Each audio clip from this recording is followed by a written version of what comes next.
Hello my dear friends, welcome back. This is Venkatesh Mugli, full stack developer. ఈ వీడియోలో మనం JavaScript లో most important question అయిన null and undefined కి మధ్య డిఫరెన్సెస్ ఏంటనేవి డీటెయిల్డ్ గా నేర్చుకోబోతున్నాం. ఓకే, వీడియో స్టార్ట్ చేసే ముందు ఒక సాఫ్ట్వేర్ ఇంజనీర్ గా రియాక్ట్ లో మీ కెరీర్ స్టార్ట్ చేసి రియాక్ట్ లేటెస్ట్ ఫీచర్స్ తో మీ స్కిల్స్ అప్గ్రేడ్ చేసుకోవాలనుకుంటే ఇప్పుడే రియాక్ట్ ఆన్లైన్ ట్రైనింగ్ ప్రోగ్రామ్ కి ఎన్రోల్ అవ్వండి. New batch December 9th start అవుతుంది. టైమింగ్స్ వచ్చేసి Monday, Wednesday, Friday evening 5 to 6 live classes ఉంటాయి. Tuesday, Thursday, Saturday evening 5 to 5:30 question and answer sessions and code review sessions ఉంటాయి. ఈ programme duration 21 days ఉండిద్ది. అలానే ఈ ట్రైనింగ్ ప్రోగ్రామ్ లో బాగా పెర్ఫామ్ చేసిన వాళ్ళకి 3 months ఇంటర్న్షిప్ ప్రొవైడ్ చేస్తాము. ఈ 21 days ట్రైనింగ్ ప్రోగ్రామ్ కి ఎన్రోల్ అయిన ప్రతి స్టూడెంట్ 100% రిజల్ట్స్ అచీవ్ చేసేలా డిజైన్ చేశాము. ఆల్రెడీ కోర్స్ ఫినిష్ చేసిన స్టూడెంట్స్ ఫీడ్బ్యాక్ ఇక్కడ ప్రొవైడ్ చేస్తున్నాను. డెఫినెట్లీ వాళ్ళ ఎక్స్పీరియన్స్ మీకు హెల్ప్ అవుద్ది అనుకుంటున్నాను. ఈ ట్రైనింగ్ ప్రోగ్రామ్ అంతా కూడా ఒక గేమిఫైడ్ వెర్షన్లో డిజైన్ చేశాము.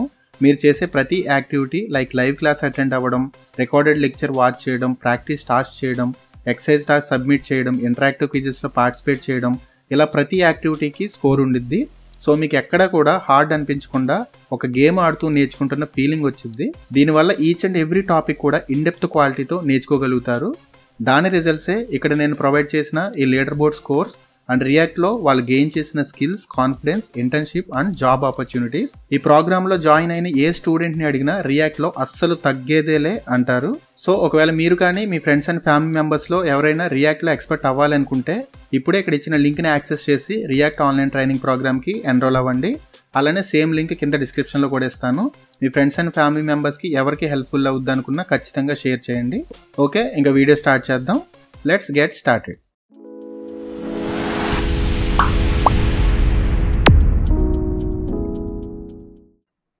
సో ఫస్ట్ అన్డిఫైన్డ్ గురించి చూద్దాం. అన్డిఫైన్డ్ అంటే సింపుల్గా మనం ఏదైనా వేరియబుల్ని క్రియేట్ చేసి దానికి వాల్యూ అసైన్ చేయకపోతే దాని యొక్క డిఫాల్ట్ వాల్యూ అన్డిఫైన్డ్ అనమాట.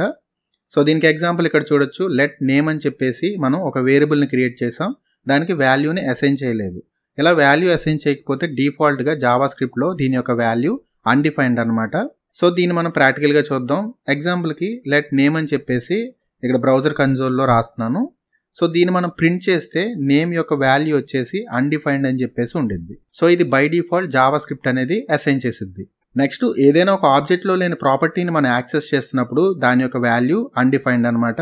ఎగ్జాంపుల్కి లెట్ ఆబ్జెక్ట్ అని చెప్పేసి ఇక్కడ ఆబ్జెక్ట్ తీసుకుంటున్నాను కర్లీ బ్రేస్లో. సో ఇందులో నేను ఆబ్జెక్ట్ డాట్ నేమ్ని ప్రింట్ చేస్తున్నాను, బట్ ఇక్కడ నేమ్ అనేది ఆబ్జెక్ట్లో లేదు. సో ఇప్పుడు దీని యొక్క వాల్యూ వచ్చేసి అన్డిఫైన్డ్ అనమాట. నెక్స్ట్ మనం ఏదైనా ఒక ఫంక్షన్ తీసుకుంటే అందులో రిటర్న్ స్టేట్మెంట్ అనేది రాయకపోతే ఫంక్షన్ ఎగ్జిక్యూట్ చేసినప్పుడు మనకు వచ్చే అవుట్పుట్ అన్డిఫైన్డ్ అనమాట. సో ఎగ్జాంపుల్కి ఇక్కడ చూస్తే ఫంక్షన్ నో రిటర్న్ అని చెప్పేసి ఒక బేసిక్ ఫంక్షన్ రాసాం, బట్ ఇందులో ఎలాంటి రిటర్న్ స్టేట్మెంట్ లేదు. సో ఇప్పుడు ఈ నో రిటర్న్ని మనం ఎగ్జిక్యూట్ చేస్తే మనకు వచ్చే అవుట్పుట్ వచ్చేసి అన్డిఫైన్డ్ అనమాట. సో అందుకే ఇక్కడ చూడొచ్చు అన్డిఫైన్డ్ అని. నెక్స్ట్ మన ఫంక్షన్స్లో ఏవైనా పారామీటర్స్ని ఎక్స్పెక్ట్ చేస్తున్నప్పుడు ఫంక్షన్ ఎగ్జిక్యూట్ చేసినప్పుడు ఆ వాల్యూస్ని మనం ప్రొవైడ్ చేయకపోతే అప్పుడు కూడా దాని యొక్క డిఫాల్ట్ వాల్యూ అన్డిఫైన్డ్ అనమాట. ఎగ్జాంపుల్కి ఇక్కడ ఫంక్షన్ గ్రీట్ అనే ఫంక్షన్ చూస్తే ఇందులో మనం నేమ్ని ఎక్స్పెక్ట్ చేస్తున్నాం, కానీ దీన్ని ఎగ్జిక్యూట్ చేసేటప్పుడు అంటే గ్రీట్ని ఎగ్జిక్యూట్ చేసేటప్పుడు నేమ్ని మనం ప్రొవైడ్ చేయకపోతే దీని యొక్క వాల్యూ అన్డిఫైన్డ్. ఇన్ కేస్ మనం నేమ్ని ప్రొవైడ్ చేస్తే మనం ప్రొవైడ్ చేసిన నేమ్ అనేది ప్రింట్ అవుతుంది. ఇక్కడ చూడండి వెంకటేష్ ప్రొవైడ్ చేశాను, సో వెంకటేష్ వచ్చింది. నేమ్ ఏం ప్రొవైడ్ చేయకపోవడం వల్ల అన్డిఫైన్డ్ అనేది ప్రింట్ అయింది. నెక్స్ట్ మనం ఏదైనా అరేని డిఫైన్ చేస్తున్నప్పుడు అరేలో ఏదైనా వాల్యూని స్కిప్ చేస్తే దాని యొక్క వాల్యూ అగైన్ అన్డిఫైన్డ్. సో ఎగ్జాంపుల్కి ఇక్కడ నెంబర్స్ అనే ఒక అరే తీసుకున్నాను, అరేలో 3ని మిస్ చేశాను. సో ఇప్పుడు నెంబర్స్ ఆఫ్ 2 అని చెప్పేసి ప్రింట్ చేస్తే మనకి ఇక్కడ వాల్యూ లేదు కాబట్టి అన్డిఫైన్డ్ అనేది ప్రింట్ అవుతుంది. అలానే మనం ఎక్స్ప్లిసిట్గా వాల్యూని అసైన్ చేయాలనుకున్నప్పుడు కూడా అన్డిఫైన్డ్ని అసైన్ చేయొచ్చు.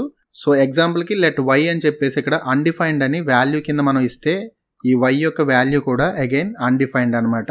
సో ఇది జనరల్గా మనం చేయము, బట్ ఈ కేసు కూడా మనకి ఈ అన్డిఫైన్డ్లో కవర్ అవుతుంది. ఫైనల్గా ఈ అన్డిఫైన్డ్ యొక్క డేటా టైప్ ఏంటి అంటే అన్డిఫైన్డ్ అనమాట. సో మీరు టైప్ ఆఫ్ అన్డిఫైన్డ్ అని చెప్పేసి ప్రింట్ చేస్తే మీకు అవుట్పుట్ ఇలా వచ్చింది అనమాట, అన్డిఫైన్డ్ అని చెప్పేసి. సో ఈ అన్డిఫైన్డ్ యొక్క డేటా టైప్ ఏంటంటే అన్డిఫైన్డ్ అనమాట. సో ఇది సింపుల్గా అన్డిఫైన్డ్కి సంబంధించిన మ్యాక్సిమం సినారియోస్. నెక్స్ట్ నల్ గురించి చూద్దాం. సో నల్ అంటే ఇంటెన్షనల్గా నథింగ్ అనే వాల్యూని ప్రొవైడ్ చేయడం. ఎగ్జాంపుల్కి యూజర్ను మనం ప్రొవైడ్ చేసి వాల్యూ ఇవ్వకపోతే దీని యొక్క వాల్యూ అన్డిఫైన్డ్, కానీ దీన్ని మనం ఇంటెన్షనల్గా నల్ అని చెప్పేసి ప్రొవైడ్ చేస్తే ఈ యూజర్ యొక్క వాల్యూ వచ్చేసి నల్ అన్నమాట. సో నెక్స్ట్ ఈ నల్ యొక్క డేటా టైప్ ఏంటి అంటే ఆబ్జెక్ట్. సో ఇక్కడ టైప్ ఆఫ్ నల్ అని చెప్పేసి మీరు ప్రింట్ చేస్తే ఆబ్జెక్ట్ అనేది వచ్చింది. అన్డిఫైన్డ్ యొక్క టైపు అన్డిఫైన్డ్, కానీ నల్ యొక్క టైపు ఆబ్జెక్ట్. అలానే ఈ నల్ ని మనం వేరియబుల్స్ ని క్లియర్ చేయడానికి లేదా రీసెట్ చేయడానికి యూజ్ చేస్తాం.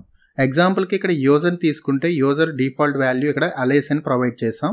తర్వాత యూజర్ అనేది నథింగ్ అని మనం ఇంటెన్షనల్ గా చెప్పడానికి నల్ ని మనం ప్రొవైడ్ చేస్తే సరిపోద్ది. సో ఎగ్జాంపుల్ కి లెట్ యూజర్ అని చెప్పేసి వెంకటేష్ అని ఇస్తున్నాను వాల్యూ. సో యూజర్ ని మనం ప్రింట్ చేస్తే వెంకటేష్ అనేది వచ్చింది. నెక్స్ట్ దీన్ని మనం రీసెట్ చేయాలంటే యూజర్ ఈక్వల్ టు నల్ అని చెప్పేసి ఇస్తే యూజర్ అనేది రీసెట్ అవుతుంది. సో ఇప్పుడు యూజర్ యొక్క వాల్యూ నల్ అన్నమాట. సో ఇలా మనం వాల్యూని రీసెట్ చేయడానికి లేదా క్లియర్ చేయడానికి ఈ నల్ ని మనం యూజ్ చేసుకోవచ్చు. నెక్స్ట్ ఏవైనా మిస్ అయిన వాల్యూస్ లేదా ఎంటీ ఉన్న వాల్యూస్ ని చెక్ చేయడానికి ఈ నల్ ని యూజ్ చేసుకుంటాము. ఎగ్జాంపుల్ కి ఒక ఆబ్జెక్ట్ తీసుకుంటే ఇందులో ఏజ్ అనే దాన్ని మనం ఏం లేదు అని నల్ కింద ప్రొవైడ్ చేస్తున్నాం. సో ఇప్పుడు ఏజ్ ని ప్రింట్ చేస్తున్నప్పుడు మనకి నల్ అని చెప్పేసి ప్రింట్ అవుతుంది. సో ఈ నల్ ని మనం ఇంటెన్షనల్ గా ప్రొవైడ్ చేస్తున్నట్టు అనమాట. సో ఇప్పుడు సేమ్ ఎగ్జాంపుల్ ఇక్కడ కోడ్ లో చూస్తే యూజర్ అని చెప్పేసి ఒక ఆబ్జెక్ట్ తీసుకున్నాను. ఈ ఆబ్జెక్ట్ లో నేమ్ అనే ప్రాపర్టీ అండ్ దాని వాల్యూ ప్రొవైడ్ చేశాను. బట్ ఏజ్ వచ్చేసరికి ఇక్కడ మన దగ్గర వాల్యూ లేదు. సో వాల్యూ లేనప్పుడు మనం ఇంటెన్షనల్ గా నల్ అని చెప్పేసి ప్రొవైడ్ చేస్తున్నాం. ఇప్పుడు యూజర్ డాట్ ఏజ్ ని మనం ప్రింట్ చేస్తే నల్ అనేది వచ్చింది. ఇన్ కేస్ మనం వాల్యూ ఇస్తే ఆ వాల్యూ అనేది సెట్ అవుతుంది. దాన్ని మళ్ళీ మనం క్లియర్ చేయాలనుకుంటే ఇలా నల్ అని చెప్పేసి ఇవ్వచ్చు. కానీ ఇక్కడ ఏజ్ వచ్చేసరికి అన్డిఫైన్డ్ అని చెప్పేసి మనం ఇవ్వకూడదు. ఎందుకంటే అన్డిఫైన్డ్ అనేది జావా స్క్రిప్ట్ ద్వారా డిఫాల్ట్ గా అసైన్ అయ్యే వాల్యూ. సో దాన్ని మనం ఎప్పుడు ఇవ్వకూడదు. నల్ అనే వాల్యూనే ఒక డెవలపర్ గా మనం అసైన్ చేయాలి. సో నెక్స్ట్ ఈ నల్ అండ్ అన్డిఫైన్డ్ ని లూజ్ గా కంపేర్ చేస్తే అంటే డబుల్ ఈక్వల్ టు తో కంపేర్ చేస్తే ఈ రెండు కూడా ఈక్వల్ అన్నమాట. ఎందుకంటే నల్ అనేది నథింగ్, అన్డిఫైన్డ్ అనేది కూడా నథింగ్, అంటే రెండు కూడా వాల్యూస్ లేవని అర్థం. సో అలాంటప్పుడు డబుల్ ఈక్వల్ టు ఇస్తే రెండు కూడా ట్రూ అని చెప్పేసి ఇస్తాయి. సో ఇక్కడ null double equal to undefined అని ప్రింట్ చేస్తే మీకు ట్రూ అనేది రిటర్న్ చేస్తుంది. అదే మీరు ట్రిపుల్ ఈక్వల్ టు తో స్ట్రిక్ట్ గా కంపేర్ చేస్తే రెండు కూడా ఈక్వల్ అవ్వవు అనమాట. ఎందుకంటే అన్డిఫైన్డ్ యొక్క డేటా టైప్ అన్డిఫైన్డ్, కానీ నల్ యొక్క డేటా టైపు ఆబ్జెక్ట్. సో ఈ రెండు డిఫరెంట్ ఉండడం వల్ల మనకి స్ట్రిక్ట్ గా కంపేర్ చేసినప్పుడు ఫాల్స్ వచ్చింది. సో ఇక్కడ null triple equal to undefined అని ఇస్తే మనకి అవుట్పుట్ ఫాల్స్ అని చెప్పేసి వచ్చింది. అలానే ఈ నల్ అండ్ అన్డిఫైన్డ్ రెండు కూడా మనకి ఫాల్సీ వాల్యూస్ అన్నమాట. సో ఇక్కడ ఎగ్జాంపుల్ కి నల్ అనేది ఫాల్స్ అయితే ఈ ఫాల్సీ వాల్యూ అనేది ప్రింట్ అవ్వాలని చెప్పేసి ఇక్కడ చెప్తున్నాం. సో ఇది ఫాల్స్ కాబట్టి మనకి ఇలా ప్రింట్ అయింది. ఇన్ కేస్ ఈ నల్ అనేది ట్రూ అనుకోండి, సో ట్రూ అయినప్పుడు మనకి ఇది ప్రింట్ అవ్వాలి, కానీ ఇది ట్రూ కాదు కాబట్టి మనకి అగైన్ అన్డిఫైన్డ్ అనేది ప్రింట్ అవుతుంది. సో సేమ్ అలానే ఇక్కడ నాట్ అన్డిఫైన్డ్ అని చెప్పేసి కండిషన్ రాస్తున్నాను. సో అగైన్ అన్డిఫైన్డ్ అనేది ఫాల్స్ అయితే ఈ ఫాల్సీ వాల్యూ అనేది ప్రింట్ అవ్వాలి. సో ఇది ఫాల్స్ కాబట్టి ఇది ప్రింట్ అయింది. బట్ ఇక్కడ అన్డిఫైన్డ్ ని ట్రూ అని చెప్పేసి రాస్తే మనకి ఇది ట్రూ కాదు కాబట్టి అన్డిఫైన్డ్ అని చెప్పేసి వచ్చింది. So both null and undefined రెండు కూడా మనకి ఫాల్సీ వాల్యూస్ అనమాట. సో ఈ నల్ ని మనం రియల్ టైంలో లాగిన్ అయ్యారా లేదా అని చెక్ చేయడానికి యూజ్ చేస్తాము. సో ఒకవేళ నల్ అనేది ఉంటే లాగిన్ అయ్యలేనట్టు, లేదు అంటే లాగిన్ అయినట్టు.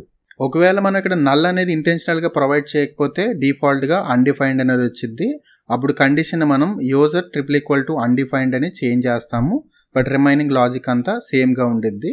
సో రియల్ టైంలో యాజ్ ఎ డెవలపర్ గా నల్ ని మనం ఇంటెన్షనల్ గా ప్రొవైడ్ చేయాలి. అన్డిఫైన్డ్ అనే దాన్ని వాల్యూగా ఎప్పుడు ఇవ్వకూడదు. సో ఎందుకంటే అన్డిఫైన్డ్ అనేది జావా స్క్రిప్ట్ అసైన్ చేయవలసిన డిఫాల్ట్ వాల్యూ అనమాట. సో ఒకసారి ఫైనల్ గా సమ్మరీ చూద్దాం. సో నల్ అంటే ఇంటెన్షనల్ గా ఎంటీ వాల్యూని మనం ప్రొవైడ్ చేయడం. అదే అన్డిఫైన్డ్ అనేది వాల్యూ అసైన్ చేయకపోతే జావా స్క్రిప్ట్ అనేది డిఫాల్ట్ గా అసైన్ చేసే వాల్యూ అనమాట. నల్ యొక్క డేటా టైపు ఆబ్జెక్టు, అన్డిఫైన్డ్ యొక్క డేటా టైపు అన్డిఫైన్డ్. నల్ ని అసైన్ చేసేది డెవలపర్స్ అండ్ అన్డిఫైన్డ్ ని అసైన్ చేసేది జావా స్క్రిప్ట్ బై డిఫాల్ట్ గా. నల్ అండ్ అన్డిఫైన్డ్ ని లూజ్ గా కంపేర్ చేసినప్పుడు అంటే డబుల్ ఈక్వల్ టు తో కంపేర్ చేసినప్పుడు రెండు ఈక్వల్ అవుతాయి. కానీ ట్రిపుల్ ఈక్వల్ టు తో అంటే స్ట్రిక్ట్ గా కంపేర్ చేసినప్పుడు రెండు ఈక్వల్ అవ్వవు అనమాట. ఎందుకంటే వాటి యొక్క డేటా టైప్స్ రెండు కూడా డిఫరెంట్. ఓకే, సో ఇది ఫైనల్ గా నల్ అండ్ అన్డిఫైన్డ్ కి మధ్య ఉన్న మెయిన్ డిఫరెన్సెస్. సో మీకు ఇంటర్వ్యూలో నల్ అండ్ అన్డిఫైన్డ్ కి డిఫరెన్సెస్ అడిగినప్పుడు ఈ డిఫరెంట్ టైప్స్ ఆఫ్ ఎగ్జాంపుల్స్ ని డైరెక్ట్ గా మీరు కోడ్ రూపంలో చూపిస్తే డెఫినెట్లీ మిమ్మల్ని ఇంటర్వ్యూ చేసిన వాళ్ళు ఇంప్రెస్ అవుతారు. సో ఫైనల్ గా ఇది ఫ్రెండ్స్ ఈ వీడియోలో. ఒకవేళ మీరు రియాక్ట్ ఆన్లైన్ ట్రైనింగ్ ప్రోగ్రామ్ కి ఎన్రోల్ అవ్వాలనుకుంటే సో ఇప్పుడే ఇక్కడ కింద ఇచ్చిన లింక్ ని యాక్సెస్ చేసి ఎన్రోల్ అవ్వండి. అండ్ VM Demo 2024 అనే కోడ్ ని యూజ్ చేయడం ద్వారా 500 రూపీస్ డిస్కౌంట్ పొందొచ్చు. సో ఈ ట్రైనింగ్ ప్రోగ్రామ్లో మీకు live classes, recorded videos, QA sessions, exercise task, leaderboard, code reviews, mock interviews, peer teaching and ఇంకా ఎన్నో డిఫరెంట్ టైప్స్ ఆఫ్ ఫీచర్స్ అనేవి మీకు అవైలబుల్ ఉంటాయి. సో ఈ 21 days ట్రైనింగ్ ప్రోగ్రాంలో ఎన్రోల్ అవడం ద్వారా మీరు రియాక్ట్కి సంబంధించిన ఏ రోల్కి అప్లై చేయాలన్నా కూడా అస్సలు తగ్గేదేలే అనేలా మీరు రెడీ అవ్వచ్చు. సో మీకు ఇక్కడ లిమిటెడ్ సీట్సే ఉన్నాయి. సో కాబట్టి వెంటనే ఎన్రోల్ చేసుకోండి. సో నెక్స్ట్ వీడియోలో మనం జావా స్క్రిప్ట్లో డీస్ట్రక్చరింగ్ గురించి నేర్చుకుంటాము. అలానే మీరు ఏ ఫుల్ కోర్స్ నేర్చుకుందాం అనుకున్నా విఎం ఆన్లైన్ ట్రైనింగ్ ప్లాట్ఫామ్లో అవైలబుల్ ఉన్నాయి. Like front end, back end, full stack, MERN stack. So ఇలా అన్ని రికార్డెడ్ కోర్సెస్ మీకు ఫుల్ కోర్సెస్ అవైలబుల్ ఉన్నాయి విఎం ఆన్లైన్ ట్రైనింగ్ ప్లాట్ఫామ్లో. సో ఇక్కడ ఇచ్చిన లింక్ని యాక్సెస్ చేసి పర్చేస్ చేసి నేర్చుకోవచ్చు. సో VM50 అనే ప్రోమో కోడ్ యూజ్ చేయడం ద్వారా మీరు 50% డిస్కౌంట్ని పొందొచ్చు. సో ఇది ఫ్రెండ్స్ ఈ వీడియోలో. మా వీడియో మీకు నచ్చినట్లయితే లైక్ చేయండి. మీ ఫ్రెండ్స్ అండ్ ఫ్యామిలీ మెంబర్స్కి ఎవరికి యూస్ఫుల్ అనుకున్నా ఖచ్చితంగా షేర్ చేయండి. డౌట్స్ ఉన్నా, సజెషన్స్ ఉన్నా కింద కామెంట్ సెక్షన్లో కామెంట్ చేయండి. సో మా ఛానల్ ఇంకా సబ్స్క్రైబ్ చేసుకోకపోతే ఇప్పుడే సబ్స్క్రైబ్ చేసుకొని పక్కనున్న బెల్ ఐకాన్ ప్రెస్ చేయండి. మేము పెట్టే లేటెస్ట్ వీడియోస్ అన్ని కూడా మీకు ముందుగా వస్తాయి. సో ఇది ఫ్రెండ్స్ ఈ వీడియోలో. మరో వీడియోతో మళ్ళీ కలుద్దాం. Thank you so much for watching friends. Have a great day. Signing off, Venkatesh Mugili.